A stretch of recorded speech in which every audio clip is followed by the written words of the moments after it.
뉴욕시는 3월 22일 셧다운 조치가 내려진 지 78일 만에 어제부터 1단계 경제 재개에 들어갔습니다. 다만 대중교통에 대한 안전을 우려하는 목소리가 나오고 있습니다. 경제 재개방과 조지 플로이드 사망 규탄 시위 여파로 22개 주에서는 코로나19 신규 확진자가 급증했습니다. 어제는 조지 플로이드의 마지막 추모식이 그의 고향인 텍사스주 휴스턴에서 열렸습니다. 수많은 조문객이 추모식에 참석했습니다. 경찰이 과속단속으로 잡힌 비무장 흑인을 총으로 쏴 숨지게 한 새로운 동영상이 공개됐습니다. 조지 플로이드가 사망하기 이틀 전에 찍힌 영상입니다. 트럼프 대통령이 경찰 예산 삭감이나 경찰 해체에 반대 입장을 분명히 밝혔습니다. 경찰의 면책 특권을 축소하는 방안에 대해서도 재고할 가치가 없다고 거부했습니다. 이상은 이 시각 주요 뉴스입니다. 시청자 여러분 안녕하십니까? KBN 뉴스입니다. 오늘 오후 4시 기준 미 전역의 코로나19 누적 확진자는 어제보다 13,207명 늘어난 203만 9,700명, 사망자는 898명이 늘어 11만 3,953명입니다. 이 가운데 뉴욕의 확진자는 607명이 늘어 40만 499명, 사망자는 63명이 늘어난 3만 579명, 뉴저지의 확진자는 218명이 늘어나 16만 7,135명, 사망자는 71명이 늘어 12,363명으로 집계됐습니다. 첫 번째 소식입니다. 뉴욕시는 3월 22일 셧다운 조치가 내려진 지 78일 만에 어제부터 1단계 경제 재개에 들어갔습니다. 건설업과 제조업, 도매업 등이 영업을 재개했고 소매업종도 픽업 서비스로 영업이 허용됐습니다. 다만 대중교통에 대한 안전을 우려하는 목소리도 나오고 있습니다. 뉴욕시가 어제부터 1단계 경제 재개에 들어갔습니다. 지난 3월 22일 셧다운 조치가 내려진 후 78일 만입니다. 그동안 비필수 업종으로 분류돼 사실상 폐업 상태였던 건설업과 제조업, 도매업 등이 영업을 재개했고 소매업종의 경우 이제 전화나 온라인 주문 후 매장 픽업이 가능하게 됐습니다. 아직 매장 내 쇼핑이 불가능해 정상적인 영업이 이루어지지 않고 있지만 정상화에 한 발 다가가게 됐습니다. 뉴욕시 경제가 재개되면서 전철과 버스 등 대중교통의 안전 문제에 대한 우려가 높아지고 있습니다. MTA는 무균 전철을 풀방할 정도로 깨끗한 시스템을 준비하고 있다고 강조하고 에어필터 교체, 항균 방역뿐만 아니라 자외선과 이온을 이용한 방역 등을 통해 세균 0%를 지향한다고 밝히고 있지만 대다수의 시민들은 두려움을 느끼고 있는 현실입니다. 뉴욕포스트에 따르면 뉴욕시 전철 승객 10명 중 1명은 마스크를 착용하지 않는 것으로 나타났습니다. 지난 5월 28일부터 6월 4일까지 뉴욕 시내 23개역을 통해 전철을 이용한 탑승자 45,999명 중 92%만 마스크를 착용한 것으로 조사됐다고 밝혔습니다. MTA가 마스크 착용을 의무화하고 있지만 실제 잘 지켜지지 않고 있는 현실입니다. 경제 재개가 4단계에 이를 경우 전철은 최대 수용 인원의 70%, 버스는 80%까지 승객이 증가할 것으로 예상돼 승객 안전에 대한 우려가 높아지고 있습니다. 경제 재개방과 조지 플로이드 사망 규탄 시위 여파로 22개 주에서는 코로나19 신규 확진자가 급증했습니다. 8개 주에서는 변화가 없었고 20개 주에서는 확진자가 감소하기도 했지만 코로나19가 다시 재확산하는 것이 아니냐는 우려도 나오고 있습니다. CNN은 8일 경제 재개방과 조지 플로이드 사망 규탄 시위로 22개 주에서 코로나19 신규 확진자가 급증한 것으로 나타났다고 보도했습니다. 존스 홉킨스 대학 통계에 따르면 지난달 하순 경제 재개 이후 22개 주에서는 코로나19 신규 확진자가 증가했습니다. 다만 8개 주는 별다른 변화가 없었고 20개 주는 신규 확진자가 줄었습니다. 미 질병통제예방센터는 7일 미 전역의 시위 상황을 면밀히 주시하고 있다며 시위 현장에서 마스크를 착용하고 타인과 거리를 유지하는 것이 중요하다고 밝혔습니다. 코로나19 팬데믹 초기에는 미 동부와 서부 해안에 있는 대도시들이 가장 큰 피해를 입었고 최근에는 아칸소와 텍사스, 애리조나 등 내륙에 있는 주에서 신규 확진자가 많이 증가하는 것으로 드러났습니다. 유타주 보건당국은 지난 한 주간 코로나19 확진자가 급증했다며 우려를 표명했습니다. 실제 유타주에서는 12,000명이 넘는 누적 확진자가 나왔습니다. CNN은 또 경제활동 재개와 함께 아칸소 대학과 오번 대학, 오클라호마 주립대 등 대학교에서도 코로나19 감염자가 증가하고 있다고 전했습니다. 어제는 조지 플로이드의 마지막 추모식이 그의 고향인 텍사스주 휴스턴에서 열렸습니다. 수많은 조문객이 코로나19 방역 지침에 따라 추모식에 참석하고 조문했습니다. 비공개 장례식은 오늘 치러졌습니다. AP통신, CNN 등 언론은 조지 플로이드의 추모식이 8일 낮 12시 휴스턴의 파운틴 오브 프레이즈 교회에서 거행됐다고 전했습니다. 공개 추모식은 이날 정오부터 6시간 동안 진행됐고 조문객들은 플로이드의 마지막 모습을 보기 위해 교회로 모였습니다. 조문객들은 숨을 못 쉬겠다는 문구가 인쇄된 옷을 입거나 마스크를 쓰고 추모식에 참석했습니다. 다만 코로나19 방역 지침에 따라 조문객들은 마스크 착용 이외 약 6피트씩 떨어져 조문했고 한 번에 15명씩 10분 동안 추모 시간이 주어졌습니다. 일부 조문객은 플로이드 관 앞에서 경건하게 기도했고 또 다른 조문객은 경찰 폭력과 인종차별에 항의하는 의미로 불 끈진 주먹을 들어 올렸습니다. 그레그 에버 텍사스주 주지사와 실베스터 터너 휴스턴 시장도 추모식에 참석했습니다. 민주당 대선 후보인 조 바이든 전 부통령은 이날 추모식에는 참석하지 않았지만 플로이드 유가족을 만나 위로하고 1시간 넘게 대화를 한 것으로 알려졌습니다. 한편 플로이드의 장례식은 유족과 일부 초청객이 참석한 가운데 오늘 비공개로 치러졌습니다. 조지 플로이드 사망 사건이 촉발한 인종차별 항의 시위는 미국에서 2주째 계속되고 있습니다. 그런데 이 가운데 경찰이 비무장 흑인을 총으로 쏴 숨지게 한 새로운 동영상이 공개됐습니다. 조지 플로이드가 사망하기 이틀 전 찍힌 영상인데 역시 경찰의 과잉 대응 여부가 논란이 되고 있습니다. 8일 워싱턴 포스트와 월스트리트저널 등 언론은 뉴저지 검찰이 이날 백인 경찰 랜들 웨첼이 흑인 모리스 고든을 총으로 쏴 숨지게 하는 장면이 포착된 경찰의 블랙박스 영상을 공개했다고 보도했습니다. 이 영상은 플로이드가 숨지기 이틀 전인 지난달 25일 촬영된 영상입니다. 영상에서 경찰은 가든스테이트 파크웨이에서 시속 110마일 과속으로 달리던 고든의 차를 도로 한쪽에 불러세우고 과속 딱지를 끊던 중 정차돼 있던 고든의 차가 고장났고 경찰은 견인차를 불러줬습니다. 또 견인차가 오는 동안에 고든에게 경찰차 뒷좌석에 앉아 기다릴 것을 권했고 40여 분짜리 동영상에선 고든이 20여 분간 경찰차 뒷좌석에 앉아 있는 것이 확인됩니다. 그런데 고든이 갑자기 차에서 내려 운전석으로 가려 했고 경찰이 제지하면서 둘 간의 몸싸움이 벌어졌습니다. 경찰은 몇 차례에 걸쳐 차에 타라고 외쳤고 몸싸움 장면이 부분적으로 보입니다. 그러다 고든이 다시 운전석에 타려 했고 경찰이 다급히 뛰어와 고든을 끌어잡아 당긴 이후 잠시 동안 몸싸움이 벌어지더니 1분여 만에 고든은 6발의 총을 맞고 쓰러졌습니다. 필 머피 뉴저지 주지사는 경찰은 국민들을 보호할 책임이 있고 일이 잘못될 경우엔 높은 수준의 책임을 져야 한다며 대배심이 가능하도록 범죄 혐의를 검토하고 있다고 밝혔습니다. 한편 뉴욕 시민불만조사위원회가 유색인종 청소년을 상대로 한 뉴욕 경찰의 과잉 진압 사례를 담은 보고서를 공개했습니다. 위원회는 약 1년 반 동안 발생한 112건의 사례를 조사했는데 29%가 실제로 부당한 진압 행위였던 것으로 확인됐습니다. 8살과 14살짜리 소년을 총을 겨눈 10여 명의 경찰관이 수갑을 채워 이송하는 사건도 있었습니다. CNN은 8일 뉴욕 시민불만조사위원회가 NYPD의 위법 행위 중 혐의가 입증된 일부 사건들을 다룬 보고서를 공개했다고 보도했습니다. 2018년 1월부터 2019년 6월 사이에 발생한 사례를 조사한 이번 보고서에 따르면 전체 불만사항 112건 중 29%가 실제로 부당한 진압행위였던 것으로 확인됐습니다.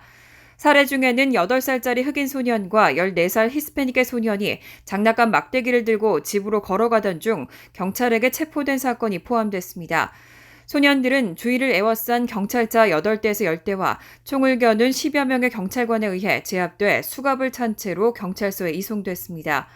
당시 경찰은 날이 넓은 긴 마체테 칼을 든 20대 남성이 있다는 신고를 받고 출동했다고 해명했지만 경찰 내부 감사를 기다리고 있는 상태입니다.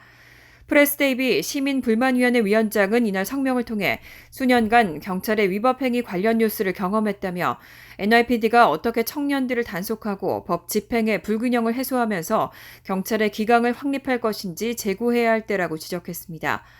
이에 NYPD는 지난 1월부터 청소년 관련 범죄에 대처하는 방안을 도입했다면서 세부 검토 끝에 위원회의 권고를 받아들였고 일부는 이미 시행 중이라고 밝혔습니다. 조지 플로이드 사망 사건으로 일각에서는 경찰에 대한 해체 및 예산 삭감 목소리가 높아지고 있는데요.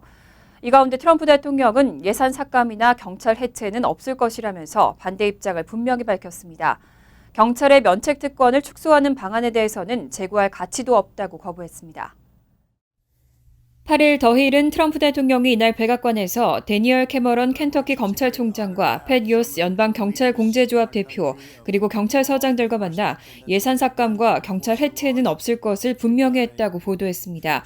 트럼프 대통령은 경찰은 우리를 평화롭게 살게 해왔다며 경찰의 99%는 위대한 사람들이라고 믿는다고 강조했습니다. 켈리 매커넨이 백악관 대변인도 앞서 가진 언론 브리핑에서 로스앤젤레스 시장과 뉴욕 시장의 경찰 예산 삭감 움직임에 대해 트럼프 대통령이 끔찍해했다고 전했습니다.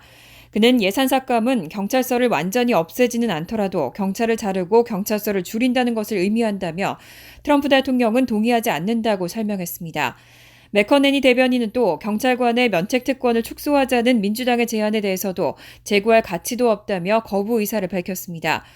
트럼프 대통령은 지난 7일 트위터에 법과 질서를 원한다고 적는 등 법과 질서의 후보를 자임하면서 조 바이든과 민주당원들은 경찰의 예산을 깎으려 한다며 대결 구도를 만들어 왔습니다. 다만 민주당은 8일 발의한 경찰개혁 법안에서 예산 삭감 및 지원 중단 내용을 포함하지 않았고 바이든 전 부통령도 예산 삭감을 지지하지 않는다는 입장을 공식적으로 표명했습니다. 전국적인 시위가 이어졌던 지난주 동안 뉴욕시에서는 살인과 총격 사건이 급증한 것으로 나타났습니다. 지난주에만 총 13건의 살인 사건이 발생했고 총격 사건은 40건이나 발생했습니다. 대규모 시위로 인해 경찰 인력 배치에 공백이 생겼기 때문으로 분석됩니다. 8일 뉴욕시경은 지난주 1일부터 7일 자정까지 총 13건의 살인 사건이 발생했다고 발표했습니다.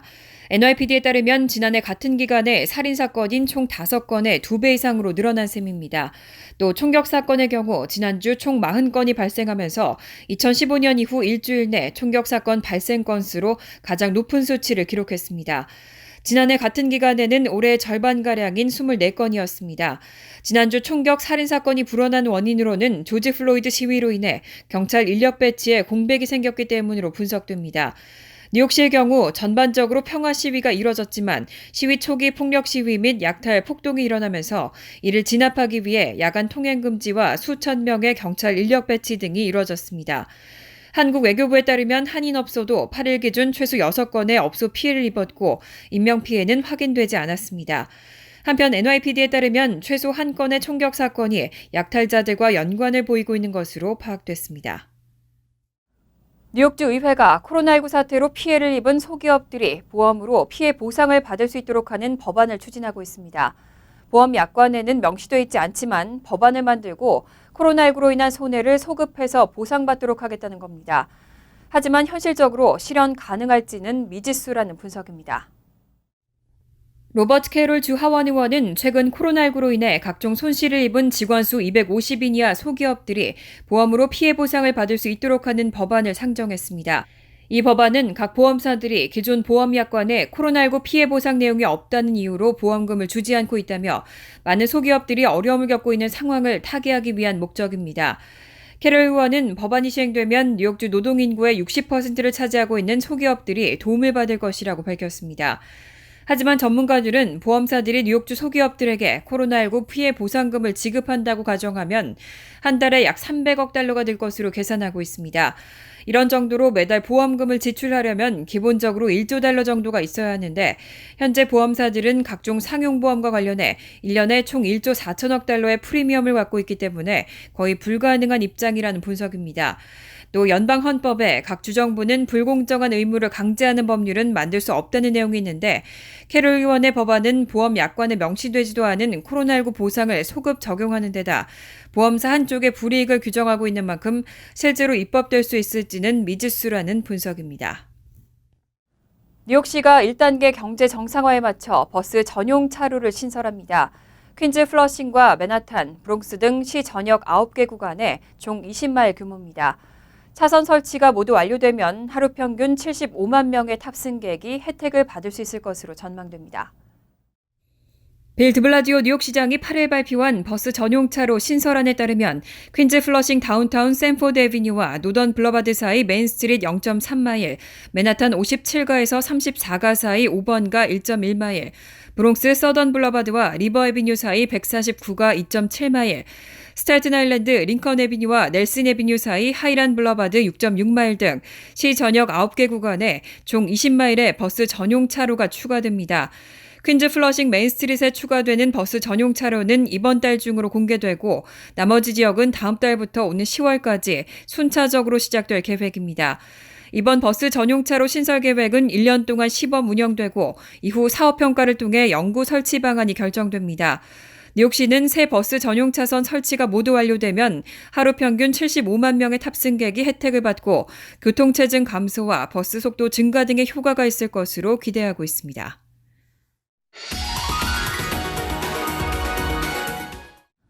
이어서 LA 지역 한인사회 소식입니다.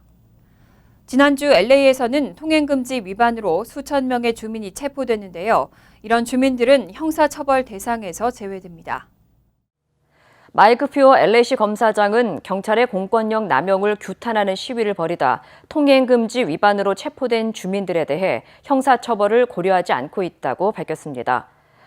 대신 퓨어 검사장은 시위대와 경찰관들이 평등하게 만나 서로를 이해할 수 있는 포럼을 개최하고 별도의 의무적인 교육 프로그램을 마련할 계획이라고 강조했습니다. 해당 프로그램은 통금 위반자에게만 해당되며 당국은 시위를 틈탄 폭력과 방화, 약탈자들에 대해서는 적극적으로 처벌하겠다는 입장을 분명히 했습니다. 한편 미 전역에서 번지고 있는 인종차별 항의 시위 과정에서 약 10,000명이 경찰에 체포된 가운데 LA시에서는 3,000명이 체포돼 가장 많았습니다.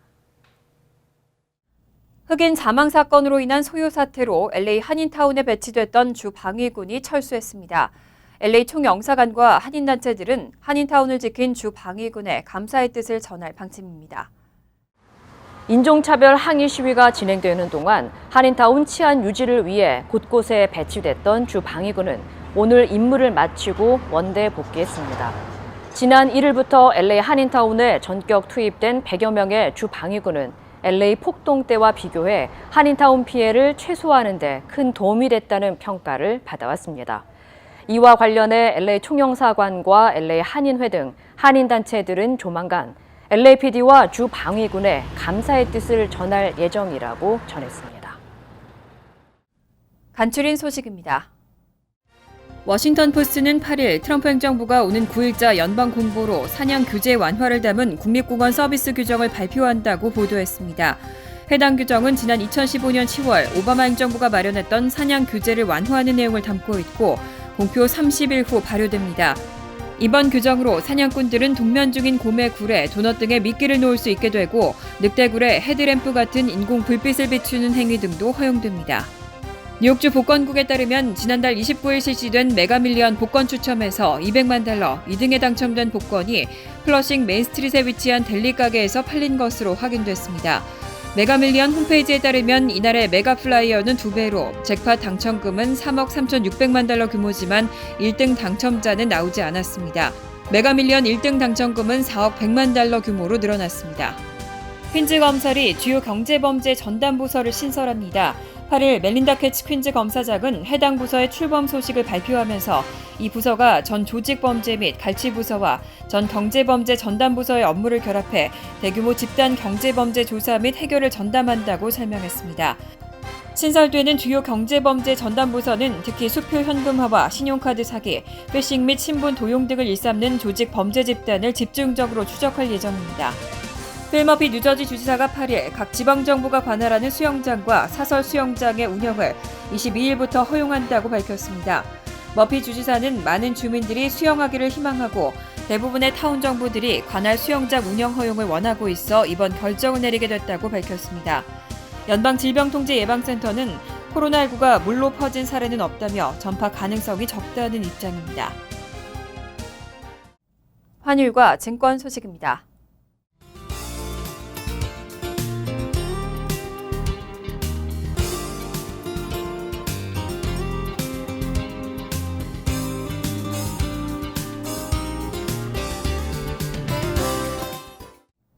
이어서 날씨입니다.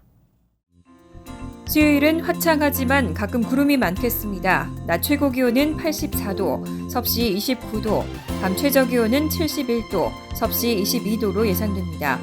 목요일은 천둥 번개와 함께 많은 양의 비가 내릴 것으로 보입니다. 금요일은 때때로 구름이 많겠습니다. 이상으로 KBN 뉴스를 마칩니다. KBN과 함께 즐거운 저녁 되시기 바랍니다.